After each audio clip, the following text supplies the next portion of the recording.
Bonjour, bienvenue dans la série sur la relativité. Donc nous allons maintenant parler du modèle standard de la cosmologie. Alors, qu'est-ce que c'est?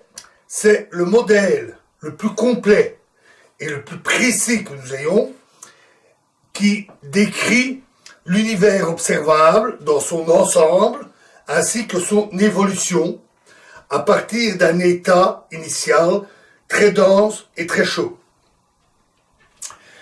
La forme populaire du modèle standard est souvent appelée théorie du Big Bang. Alors je vais vous le dire, je n'aime pas ce terme. Il est peut-être très populaire et très répandu, il est beaucoup plus répandu que modèle standard. Modèle standard est l'appellation, on va dire, officielle, scientifique.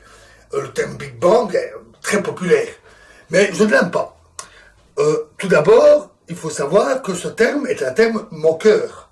Il a été inventé par Fred Hoyle, un opposant du début de la théorie du Big Bang, de ce modèle. C'est un opposant et il a prononcé cette phrase pour s'en moquer. La théorie du grand boom, le Big Bang. Évidemment, il a raté son coup, parce qu'il ne pouvait pas imaginer à quel point cette expression allait devenir populaire. Donc ça a eu un peu l'effet inverse, ça a popularisé cette théorie. Mais il n'empêche que c'est un aspect négatif de ce terme. Ensuite, Big Bang donne l'impression que l'univers, c'est une espèce d'explosion, une grande explosion initiale qui aurait donné naissance à l'univers. Alors, c'est une fausse image, c'est trompeur. Parce que ce n'est pas une explosion. Une explosion part d'un centre et puis part dans tous les sens. Ce n'est pas le cas de l'univers. Nous verrons d'ailleurs le principe cosmologique là tout de suite. Et il est en fait en expansion. C'est-à-dire que les points s'éloignent les uns des autres sans qu'il y ait un centre à cette expansion. Ensuite, il donne l'idée d'une naissance de l'univers, une origine. Mais le modèle standard ne s'occupe pas de la naissance et de l'origine de l'univers qui, en réalité, échappe à nos connaissances parce qu'on est là dans des conditions physiques où nos théories validées ne s'appliquent pas. Donc on est amené à beaucoup y spéculer avec soit des théories candidates, gravitation quantique, soit différents modèles plus ou moins basés sur toutes sortes d'hypothèses. Donc, le modèle standard n'inclut pas ce domaine. Il part d'une époque qui est accessible à nos théories validées et à nos observations, et sans plus. Il ne remonte pas plus loin. On ne parle donc pas d'instant zéro de l'univers, si ce n'est peut-être en extrapolant nos modèles théoriques.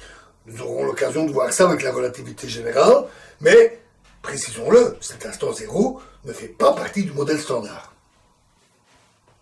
Ensuite, le modèle standard n'est pas une théorie, comme le suggère théorie du Big Bang. C'est un modèle. Alors, quelle est la différence? Mais une théorie, c'est une construction essentiellement mathématique qui est basée sur un petit nombre de postulats qui a peu de paramètres libres et qui est censé s'appliquer de manière très générale à toutes sortes de choses.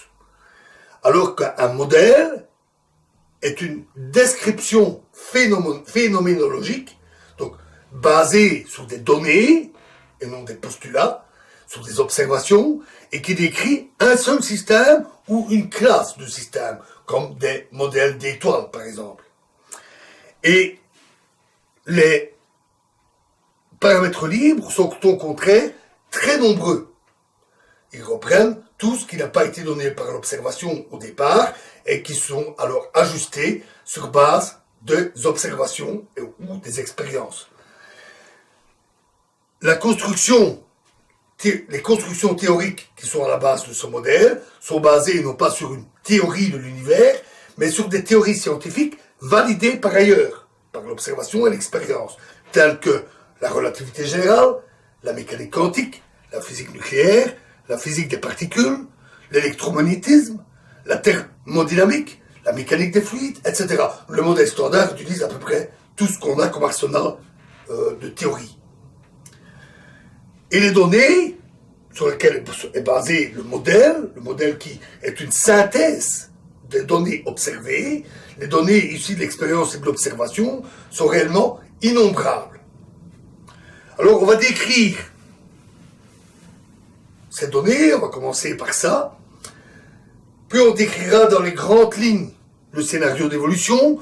Nous n'irons pas trop loin dans le détail parce que le sujet est extraordinairement vaste avec la théorie de formation des grandes structures, encore le mot théorie qui ne convient pas très bien, plutôt le modèle de formation des grandes structures, appelé modèle hiérarchique, et bien d'autres choses. C'est un modèle extrêmement vaste, c'est tout un domaine tout un pan de recherche scientifique, et on se concentrera ici sur les grandes lignes, et puis on se concentrera sur les modèles théoriques issus de la relativité générale, qui est le but de cette série.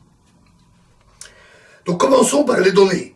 Alors, d'abord, il y a le principe cosmologique. Alors, le principe cosmologique dit que l'univers est globalement homogène et isotrope. C'est-à-dire globalement le même partout et le même dans toutes les directions. C'est évidemment faux à petite échelle. Il y a les amas de galaxies, des rassemblements de galaxies, ça n'a rien d'homogène. Les galaxies elles-mêmes, ce sont des rassemblements d'étoiles avec pas mal de vie tout autour. Il y a le système solaire, les systèmes stellaires, le soleil, les planètes et nous-mêmes. Ici, il y a de l'air, ici, il y a moi. C'est pas homogène. Sans ces hétérogénéités à petite échelle, ce serait faux. On n'existerait même pas. Pardon, on n'existerait même pas. Nous ne serions même pas là pour en parler. Donc, bien sûr, à petite échelle, ce principe ne s'applique pas. Il s'applique à très grande échelle. On parle là en centaines de millions de parsecs. Alors, le parsec est une unité courante, c'est pour ça que je la cite. L'année-lumière, c'est la distance parcourue par la lumière en un an. Le parsec, c'est la distance à laquelle on voit l'orbite terrestre sous une seconde d'arc. Donc, un soixantième de soixantième de degré. Et ça correspond grosso modo à 3,6 années-lumière. C'est une unité fréquemment rencontrée, donc je la cite pour que vous la connaissiez. À très grande échelle, on parle donc en centaines de millions de parsecs, c'est bien respecté. Quel que soit le volume observé dans l'univers, de très grande taille, on observe à peu près le même nombre de galaxies, d'amas de galaxies, etc. Donc ce principe est bien respecté pour tout l'univers observable. Alors au-delà de l'univers observable, nous n'en savons rien, évidemment, puisque ce n'est pas observable. La lumière ne peut nous être parvenue que depuis la naissance de l'univers, donc jusqu'à une certaine distance, environ 13,6 milliards d'années-lumière, et au-delà, nous ne savons pas comment est l'univers. On suppute qu'il est à peu près le même qu'ici, au moins sur une certaine distance, après on ne sait pas. À nouveau, nos modèles adoptent le principe cosmologique, et donc font l'hypothèse d'un univers globalement homogène et isotrope, mais il faut être conscient qu'en réalité, ça ne s'applique qu'à l'univers observable. Et le modèle standard ne décrit que l'univers observable. L'étude des écarts de ces fluctuations à l'homogénéité, l'isotropie, à échelle moyenne ou petite échelle, c'est devenu un domaine très important à notre époque. Ce qu'on appelle les fluctuations de l'homogénéité, l'isotropie, c'est devenu un domaine très actif, mais aussi extrêmement complexe. Il fait appel au big data, c'est-à-dire les données relevées par les grandes collections de télescopes dans le monde, et ça donne des volumes de données qui se chiffrent en milliards, en millions ou en milliards de gigabytes. C'est colossal, colossal. Et ça fait appel à des calculs statistiques et des supercalculateurs. Donc c'est pas du tout notre domaine ici. Nous, ici, nous adopterons donc, en première approximation, l'univers est homogène et isotrope. On verra l'univers dans sa globalité comme une espèce de gaz, de galaxie homogène et isotrope. Ensuite, on a la loi de Hubble. Alors, loi de Hubble dit que les galaxies s'éloignent les unes des autres. Et plus encore, la vitesse d'éloignement est proportionnelle à la distance. Donc, si on a deux galaxies séparées de la distance d, leur vitesse d'éloignement sera donnée par h fois d, où h est appelée constante de Hubble. Là aussi, c'est très bien vérifié par l'expérience. Et il faut évidemment, pour pouvoir le mesurer, pour pouvoir mesurer cette constante, mesurer les distances et les vitesses. Alors, pour les distances, on utilise des méthodes telles que la parallaxe, pour les étoiles proches, déjà quelques milliers d'années-lumière, avec des techniques comme celles d'Hipparcos ou de Gaïa, et les chandelles cosmiques, c'est-à-dire des objets qui présentent des variations ou des luminosités bien précises, et que, donc, en observant, on peut déterminer leur distance d'après leur luminosité apparente. C'est également le cas de supernovas, c'est le cas des céphéides, des supernovas, etc. Alors, la mesure, bon, c'est pas tout à fait notre domaine, donc on va considérer cela comme acquis, c'est le domaine de l'astronomie, de l'astrophysique. Il en est de même de la mesure des vitesses, puisque on doit mesurer les vitesses pour déterminer ça. En général, les vitesses sont déterminées grâce à la loi de Hubble. Mais évidemment, ça se mord la queue. Pour mesurer la constante h, il faut pouvoir mesurer les vitesses indépendamment.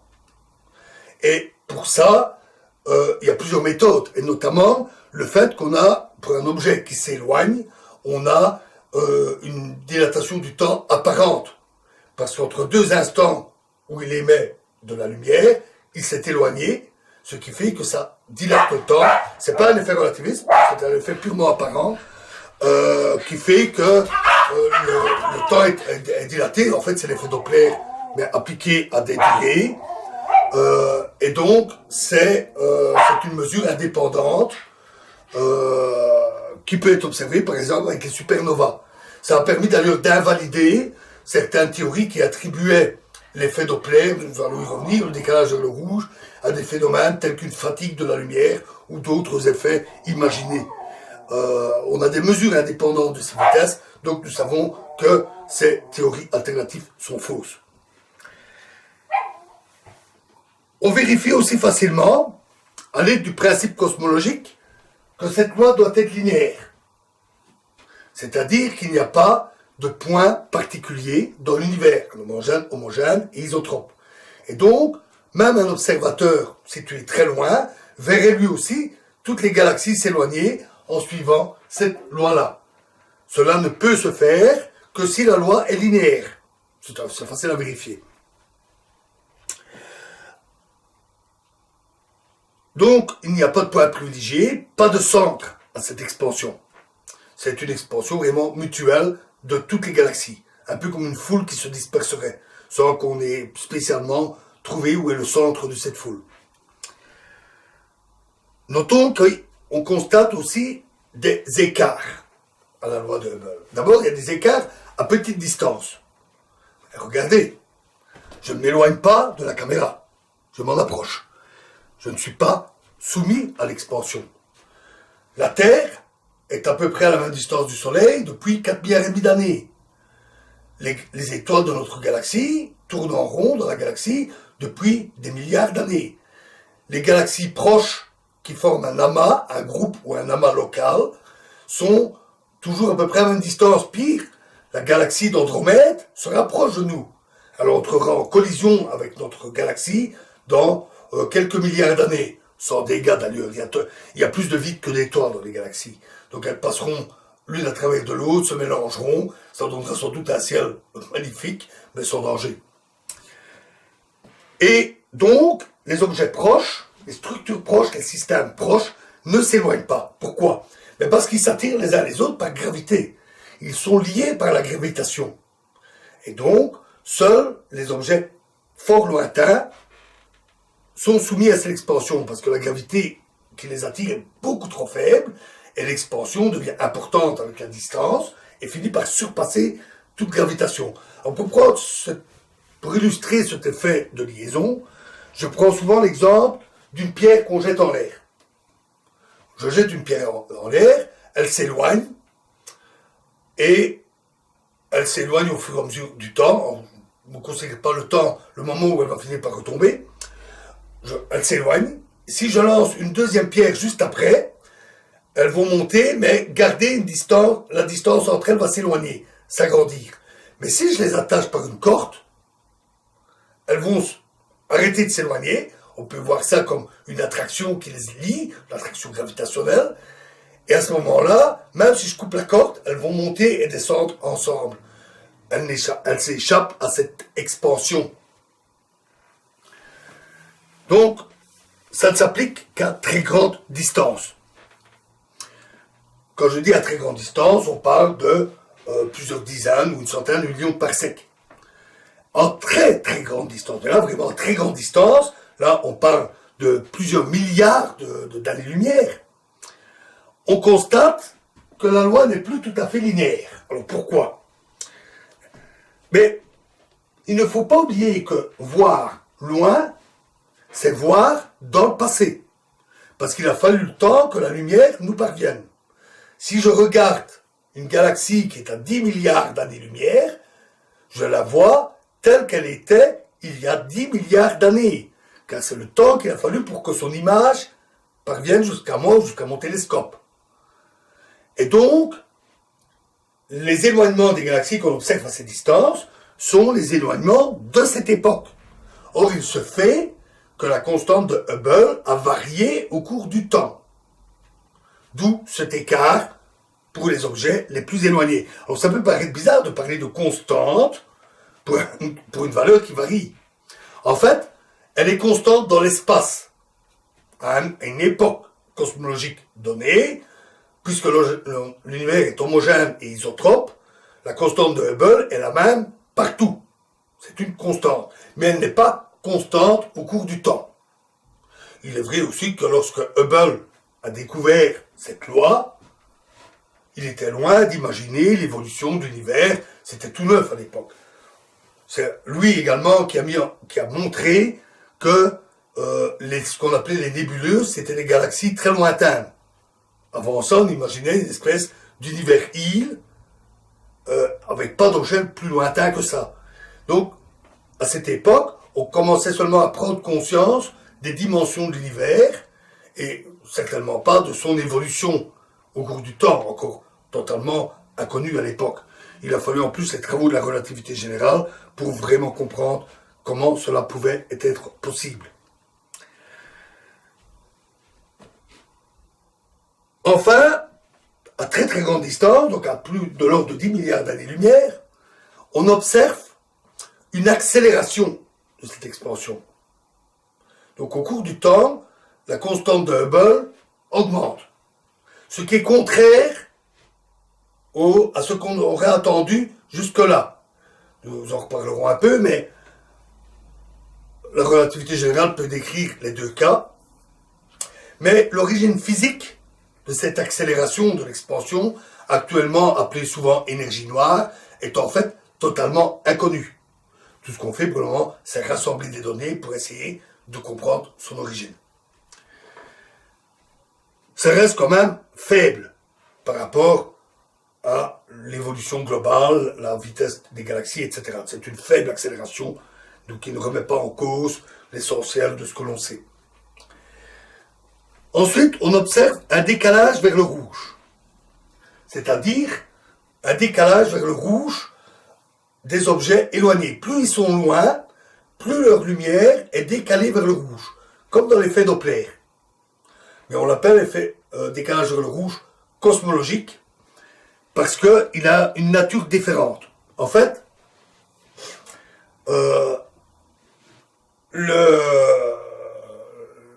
pour des objets pas trop lointains, l'effet Doppler s'applique. On a la vitesse, on peut calculer le décalage vers le rouge de type Doppler, et c'est correct.